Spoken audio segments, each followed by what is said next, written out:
बच्चा पढ़ाई में अच्छा नहीं कर रहा है, क्या करें? बहुत परेशान है पेरेंट्स। तो दोस्तों, मेरा आज के शो में मैं इसी बारे में आपसे बात करूंगी। स्वागत है आप सभी का मेरे आज के शो में, जहां मैं आपसे अक्सर बच्चों की पढ़ाई के बारे में और उनके विकास के बारे में बात करती हूं। तो आज मैं आप सभी से बात करूंगी कि अगर आपका बच्चा पढ़ाई में कुछ अच्छा नहीं कर पा रहा है या वो दिलचस्पी नहीं ले रहा है या उसकी जो परफॉर्मेंस है आपकी उम्मीद के मुताबिक नहीं आ रही है, तो आपको परेशान होने की, घबराने की बिल्कुल ज़रूरत नहीं है। देखिए, पढ़ाई जो है सिर्फ़ बच्चों की किताबों तक ही सीमित नहीं होती है। हर बच्चा अपनी रफ़्तार से सीखता है, हर बच्चे की सीखने की रफ़्तार अलग होती है। तो चलिए आज हम जानते हैं कुछ ऐसे आसान और असरदार तरीकों के बारे में, जिससे कि आप अपने बच्चे की पढ़ाई में इंटरेस्ट बढ़ा सकते हैं। और अगर इंटरेस्ट बढ़ेगा तो उसकी परफॉर्मेंस भी ऑफ कोर्स अच्छी होगी। तो सबसे पहली मेरी ये जो टिप है वो है कि प्रैक्टिकल अप्रोच अपनाएं। जब आप बच्चे को किसी विषय के बारे में समझाते हैं तो बच्चा कठिनाई महसूस कर रहा होता है, तो उसको सिर्फ पढ़ाने के बजाय अगर आप प्रैक्टिकली उस चीज़ को सिखाते हैं, समझाते हैं, तो बच्चा अच्छे से सीखता है। फॉर एग्ज़ाम्पल, अगर बच्चे को आप मैथ्स के एडिशन, सब्ट्रैक्शन सिखाते हैं, तो आप उसको डेली लाइफ के एग्ज़ाम्पल दे सकते हैं, जैसे कि पैसों का हिसाब किताब करने में, या घर के और सामान के साथ, या जब आप उसको अपने साथ मार्केट ले जाते हैं तो उस समय आप उसको कैलकुलेशन करने दीजिए। इससे क्या होता है, बच्चे की एक प्रैक्टिकल तरीके से समझ आती है उसको एडिशन करने में या सब्ट्रैक्ट करने में। तो इस बात का हमेशा ध्यान रखें। दूसरी मेरी टिप है कि बच्चे की पढ़ाई के लिए सिर्फ स्कूल पर भी आपको डिपेंड नहीं रहना है। कई बार पेरेंट्स सोचते हैं कि स्कूल आपके बच्चे को सब कुछ सिखा देगा, लेकिन पूरी तरह से बात सही नहीं है। पढ़ाई का एक बहुत बड़ा हिस्सा घर में होता है।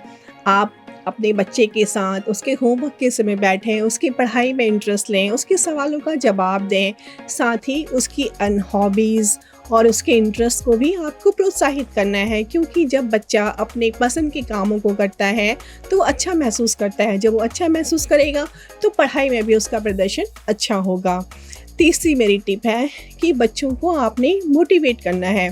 देखिए, किसी की भी चीज़ को सीखने में टाइम लगता है और हर बच्चा अलग होता है, हर बच्चे की सीखने की स्पीड अलग होती है। तो यह ज़रूरी है कि हम अपने बच्चे को बार बार मोटिवेट करें, उन्हें समझाएं कि पढ़ाई कोई एक दिन में नहीं सीखी जाती है, बल्कि पढ़ाई एक ऐसी जर्नी है जिसमें आपको बहुत सारी मेहनत और आपके पेशेंस की ज़रूरत होती है। अगर बच्चा आपके किसी विषय में, आपका बच्चा अगर कमज़ोर है तो उसको मोटिवेट करें, उसको ये बताएं कि अगर आप टाइम दोगे और रेगुलर प्रैक्टिस करोगे तो आप उस सब्जेक्ट में अच्छे हो सकते हो।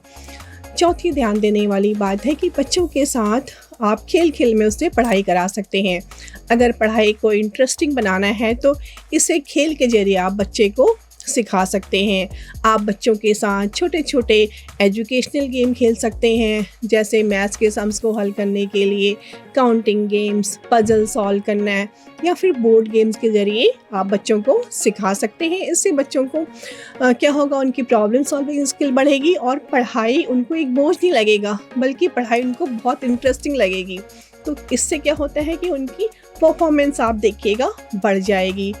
पांचवी मेरी टिप है कि बच्चों को आप कभी भी फोर्स ना करें। अगर बच्चा पढ़ना नहीं चाहता, उसका पढ़ाई में मन नहीं लग रहा है, तो आप उसको ज़बरदस्ती बिल्कुल ना बैठाएं।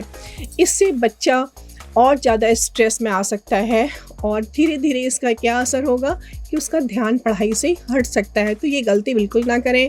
बच्चों को धीरे धीरे पढ़ाई की आदत डालें, एक रूटीन बनाएं, घर में एक ऐसा माहौल बनाएं जहां उसको सीखने में, पढ़ने में अच्छा लगे। जब बड़ा आप उसकी पढ़ाई को एक प्रेशर के बजाय एक इंटरेस्टिंग बनाते हैं, तो बच्चा खुद ब खुद सीखने की कोशिश करता है और उसका परफॉर्मेंस भी अच्छा होने लगता है। तो दोस्तों, मैं आप सभी से ही कहना चाहती हूँ कि बच्चों को पढ़ाई में अच्छा करने के लिए आपके धैर्य और समझदारी की भी बहुत ज़रूरत है। हर बच्चा अलग होता है और हमें उसकी ज़रूरतों को समझते हुए बच्चों को सही डायरेक्शन में गाइड करना चाहिए, उसको आगे बढ़ाना चाहिए। जब हम अपने बच्चे को एक पॉजिटिव सपोर्ट देते हैं, पॉजिटिव माहौल देते हैं, उसकी रुचियों को बढ़ाते हैं, तो ना केवल बच्चा अच्छा करता है बल्कि बच्चा एक आत्मविश्वास भी उसका बढ़ता है। तो दोस्तों, आज के शो में मैंने जो आपको ये 5 बातें बताई हैं, वो ज़रूर ध्यान रखिएगा आपके बच्चे की परफॉर्मेंस को अच्छा करने के लिए। फिर आपको ये कहना नहीं पड़ेगा कि मेरा बच्चा पढ़ने में अच्छा नहीं है, मैं क्या करूं? तो दोस्तों, अगर आपको मेरा आज का शो अच्छा लगा तो मुझे कमेंट में ज़रूर बताएं, और हाँ, अपने दोस्तों के साथ इसको शेयर करना बिल्कुल ना भूलें। तो फिर मिलती हूँ आपको अपने अगले शो में एक और इंटरेस्टिंग विषय के साथ। Till then, stay tuned and happy parenting.